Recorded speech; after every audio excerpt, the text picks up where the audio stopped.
Assalamualaikum warahmatullahi wabarakatuh. Shalom, salam sejahtera untuk kita semua. Om Swastiastu, Om Santi Santi Om. Namo Buddhaya, salam kebajikan, Sarwahayu, salam kebaikan untuk kita semua. Selamat pagi, selamat siang, selamat sore, dan selamat malam, mahasiswa, mahasiswi, program studi Sains Informasi, Fakultas Ilmu Sosial dan Ilmu Politik, Universitas Pembangunan Nasional Veteran Jakarta, dimanapun Anda berada. Senang sekali saya masih menemani teman-teman mahasiswa-mahasiswi semua. Sekarang kita sudah masuk di pertemuan yang kedua pada mata kuliah Riset, Desain, dan Pengguna. Atau kalau dalam bahasa Inggrisnya adalah UX Research and Design. Pada pertemuan kedua ini, kita belajar terkait dengan pra-processing product, atau kita menyebutnya sebagai proses planning sebelum kita masuk ke dalam implementasi UX di ranah desain. Pada pertemuan kali ini, saya akan membahas tentang design thinking, yang dimana kita mengetahui pada design thinking itu merupakan suatu bentuk evolusi dalam proses human-centered design yang digunakan untuk menciptakan inovasi di dalam produk desain. Tentunya di dalam proses design thinking di sini, kita juga memerlukan proses kreatif atau memiliki dan membangun kemampuan berpikir secara kreatif. Ini tentu akan lebih seru buat teman-teman mahasiswa-mahasiswi semua yang ada dan melihat materi perkuliahan pembelajaran pada pertemuan 2 ini. Proses desain kita tentunya berpusat pada pengguna. Pertanyaannya adalah, siapa pengguna kita? Pengguna kita bisa menyebutnya satu sebagai masyarakat. Pengguna juga bisa disebut sebagai khalayak, atau pengguna kita bisa juga menyebutnya sebagai customer atau nanti menjadi pelanggan kita. Untuk mengetahui siapa pengguna kita, tentunya kita juga mengacu kepada produk apa yang akan kita buat. Segmen pasar atau segmen pengguna kita itu kira-kira siapa? Itu tentunya perlu kita lakukan di dalam proses planning. Nah, dalam proses desain yang berpusat pada pengguna ini ada 3 proses di situ. Yang pertama itu adalah design thinking. Kedua itu adalah design sprint, dan yang ketiga itu adalah Lean UX. Kita mengetahui pada dalam proses design thinking bukanlah hal yang sederhana. Kenapa saya bisa berpikir seperti itu? Karena proses membangun pemikiran desain dan membangun pemikiran kreatif tentu memerlukan sebuah proses pengamatan. Kemudian kita juga perlu melakukan proses identifikasi terhadap situasi dan lingkungan, atau biasanya kita menyebutnya sebagai environmental scanning. Dan yang ketiga adalah kita juga perlu mengajukan pertanyaan-pertanyaan apa saja yang menjadi kebutuhan dari lingkungan di sekitar kita. Oleh karena itu, pada tahap pertama, kita menyebutnya sebagai discover. Discover tadi juga bisa kita lihat sebagai proses environmental scanning. Setelah kita melakukan scanning terhadap situasi dan lingkungan sosial yang ada di sekitar kita, lingkungan budaya, dan juga situasi politik yang sekiranya ini diperlukan, maka langkah berikutnya kita mencoba mengidentifikasi dan menemukan itu semua. Baru setelah kita merangkainya, masuk ke dalam tahap berikutnya adalah mendefinisikan ada problem apa yang ada di dalam situasi lingkungan sekitar kita. Nah, setelah kita mendefinisikan masalah dan situasi yang ada di lingkungan sekitar kita, kita bisa mendefinisikan masalahnya, problem dan kebutuhan apa yang diperlukan, baru langkah berikutnya adalah membangun sebuah rangkaian desainnya. Nah, desain adalah proses berpikir secara terstruktur dan proses berpikir secara tersistem. Kita tidak terlalu cepat untuk berpikir bahwa desain itu seperti halnya desain grafis gitu ya, atau pelaksana teknis grafis, tetapi kita pola dan mindset berpikirnya seperti halnya orang dalam membuat desain grafis. yaitu adalah membuat struktur, kita membuat sebuah sistem yang dimana di dalamnya itu pasti ada pola dan juga ada keselarasan dan keserasian dari bentuk. Maka pada step berikutnya kita mulai berpikir untuk membuat prototype dan testing dari sebuah produk aplikasi. Prototype dan testing ini nantinya produk yang tadinya menjadi purwarupa itu harus diuji cobakan juga kepada publik. Dan kita akan mengetahui kelemahan dan kelebihan dari purwarupa yang kita bikin itu nanti seperti apa. Dan yang terakhir adalah kita mulai untuk membangun sebuah perencanaan dan implementasi dari produk itu agar bisa digunakan oleh pengguna dan juga dioperasionalkan secara profesional, baik secara substantif dan juga secara teknis.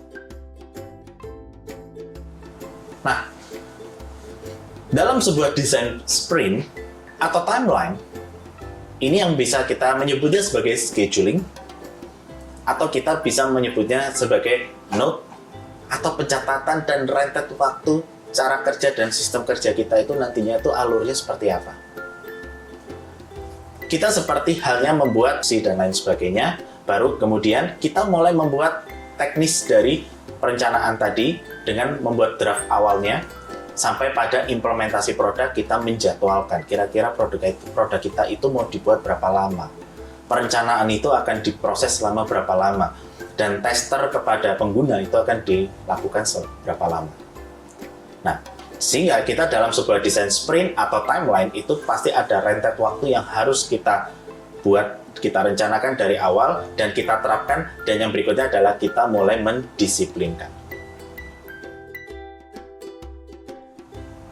Ini adalah sebuah proses desain sprint dan juga berinteraksi atau bersinkronisasi dengan design thinking, yang dimana ada proses activity, sebuah bentuk aktivitas, kemudian discover, upaya untuk menemukan situasi dan mendefinisikan sebuah masalah, baru pada langkah berikutnya adalah kita mencoba untuk mengembangkan dan membangun dari desain pemikiran kita. Dan berikutnya adalah kita mencoba untuk berpikir bagaimana cara kita mendeliver atau pesan serta informasi apa yang diperlukan oleh masyarakat, dan kita salurkan informasi itu sesuai dengan prinsip-prinsip dasar di dalam information architecture atau arsitektur informasi. Tentunya teman-teman semua sebelum mengambil mata kuliah ini, teman-teman juga sudah mengambil mata kuliah arsitektur informasi sehingga sangat paham betul dan bagaimana sebuah informasi itu dibangun. Ada beberapa tahapan di dalam design thinking. Yang pertama adalah kita membangun empati. Empati, kalau kita dalam prinsip dasar empati itu adalah kita mencoba untuk memahami orang lain, tidak berpusat pada ego kita. Kita memahami apa yang dibutuhkan orang, bukan dari kebutuhan kita. Berempati itu berarti kita mencoba apa sih yang menjadi kekurangan orang di situ, dan kita berusaha untuk mengcovernya. Karena kita membuat produk itu adalah untuk memenuhi kebutuhan masyarakat. Masyarakat butuh apa, diperlukan apa, keluhannya seperti apa, dan masalah apa yang dimiliki oleh masyarakat. Itu adalah bentuk kita berempati kepada masyarakat di situ. Kita melihat proses empati melihat dari aspek multidisiplin. Bukan hanya empati di dalam ranah ilmu sosiologi saja, tetapi di dalam UX, empati itu juga diperlukan untuk menunjang produk kita nanti bisa diterima oleh masyarakat atau menjadi bagian dari kebutuhan masyarakat. Tahap kedua adalah define, mendefinisikan dari kebutuhan tadi. Problem yang dimiliki oleh masyarakat kita definisikan, kita mencoba mengartikan dan menafsirkan di situ. Tujuannya adalah untuk mengembangkan ide, pengembangan ide, pengembangan cara berpikir kreatifnya nanti. Dan ide itu mulai melakukan proses produksi sampai pada prototype. Kalau kita masuk kepada ranah prototype, prototype adalah purwarupa atau produk yang jadi tapi masih di tahap awal tapi belum diberikan kepada user. Baru nanti kita coba testing produk yang sudah jadi, kita tes kepada user dan diuji cobakan apakah produk ini relevan, sudah sesuai dengan kebutuhan masyarakat, sangat berhubungan atau tidak dengan empati itu tadi. Nah, itu tentunya harus dilakukan testing. Kalaupun misalkan nanti tidak sesuai dengan empati dan lain sebagainya, maka seorang UX harus memiliki rasa sabar. Kesabaran itu yang menjadi poin utama, dan mau menerima revisi atau menerima keluhan dari masyarakat, dan langkah berikutnya adalah sudah mulai untuk memperbaiki apabila memang banyak kekurangan. Empati kita mengidentifikasi di dalam sebuah aplikasi itu adalah untuk menempatkan poin-poin atau fitur-fitur navigasi dan informasi-informasi yang disesuaikan dengan kebutuhan dari masyarakat. Keluhan-keluhan terhadap masyarakat harus kita sediakan sarananya. Misalkan apa? Dalam bentuk FAQ atau misalkan dalam bentuk Q&A gitu atau question and answer. Terus juga bisa dalam bentuk komen atau penyediaan fasilitas komplain. Pemberian menu setting misalkan, pengaturan agar masyarakat bisa menyesuaikan dengan keinginannya. Dan beberapa fitur-fitur lain serta pemenuhan kebutuhan informasi yang diperlukan oleh masyarakat. Kita perlu membangun sebuah interaktif antara aplikasi kita atau produk kita kepada masyarakat. Itu salah satu bentuk implementasi praktis dari empati. Nah, kita mencari tahu pandangan dan kebutuhan dari target user, kemudian melakukan research. Tujuannya adalah untuk mengidentifikasi empati masyarakatnya itu. Kita tidak harus melakukan riset. Bisa dilakukan dengan cara yang lain. Kita bisa melakukan FGD misalkan, untuk mengidentifikasi secara implementasi praktis dengan waktu yang lebih cepat, atau kita melakukan in-depth interview sebagai bahan reporting. Tapi kalau saran saya, lebih baik research itu sudah dibuat dalam bentuk reporting yang lengkap secara tertulis, dan ini nanti menjadi pedoman bagi para tim UI atau para tim UX yang berikutnya. Define, mendefinisikan dari sebuah permasalahan. Ketika kita sudah mendefinisikan dari problem dari masyarakat dan kebutuhan dari masyarakat, maka langkah berikutnya mendefinisikan itu bukan dalam bentuk deskripsi yang terlalu panjang. Tapi kita sudah langsung implementasikan kira-kira apa yang menjadi kebutuhan masyarakat di sini. Kita melihat ada banyak fitur-fitur kira-kira orang seleranya apa. Misalkan orang menginginkan adanya mode interaktif melihat gambar, melihat video, maka itu sudah bagian dari proses define kita yang diimplementasikan dalam desain. Pengaturan itu juga merupakan salah satu cara untuk bisa mendefinisikan kebutuhan dari masyarakat.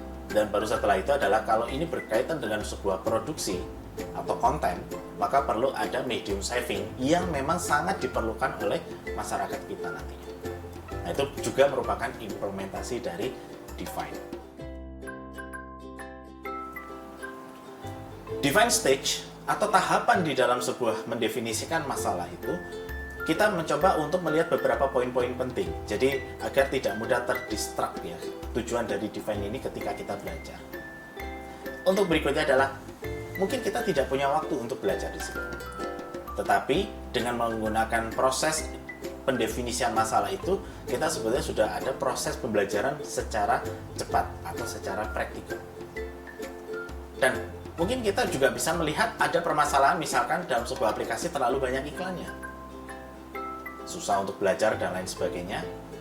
Orang mungkin juga sekarang dihadapkan pada ritme traffic kehidupan yang begitu padat sehingga terlalu sibuk ya, tidak ada waktu buat belajar. Kemudian ada orang yang mungkin tidak terlalu suka terhadap aplikasi yang UI-nya terlalu ribet gitu. Dan materi yang disampaikan atau informasinya mungkin nggak jelas. Atau mungkin kurang motivasi untuk belajar. Nah, ini adalah poin-poin penting ketika kita mencoba untuk mendefinisikan permasalahan yang ada di masyarakat kita. Kita mungkin tidak bisa terlalu memaksakan ya, misalkan orang tidak punya waktu untuk belajar, terus itu kita paksakan gitu, Anda harus belajar gitu, itu nggak bisa juga. Anda kurang motivasi untuk belajar, terus kita pressure Anda harus punya motivasi, tidak juga. Jadi kita berusaha untuk menyesuaikan. Nah, bagaimana cara kita menyesuaikan ya? Pasti kita harus membuat define stage-nya itu terlebih dahulu. Nah, ini yang disebut sebagai proses mapping awal. Nah, dalam proses mapping awal itulah kita bisa menyebutnya sebagai proses affinity. Nah, ini kalau dibentukkan dalam sebuah bagan atau diagram ya, kita menyebutnya sebagai affinity diagram. Dalam tahapan ini, tujuannya adalah kita berupaya untuk bisa memenuhi target user kita. Seperti meningkatkan minat belajar, mempermudah akses pembelajaran, mempermudah pengguna di dalam belajar, Terus ada upaya kita dalam aplikasi itu untuk meningkatkan revenue serta membantu pekerja untuk bisa lebih rajin. Nah, tadi adalah problemnya, dan sekarang kita coba berikan solusi apa yang ada di permasalahan itu tadi. Maka dari sini penting buat teman-teman semuanya, mahasiswa-mahasiswi program studi Sains Informasi UPN Veteran Jakarta, untuk bisa membangun sebuah mind mapping, problemnya apa dan solusi apa yang nanti tujuannya untuk disampaikan atau diselesaikan. Ini adalah pain points kalau kita membangun sebuah affinity diagram. Kita tidak harus menggunakan perangkat lunak untuk membuat sebuah affinity atau pemetaan problem. Tapi kita juga bisa menggunakan aplikasi, menggunakan aplikasi, atau kita juga bisa secara manual. Manualnya, misalkan kita menggunakan sticky note, itu yang paling sering digunakan. Sticky note untuk memetakan, oh ini problem masyarakatnya, oh ini solusinya.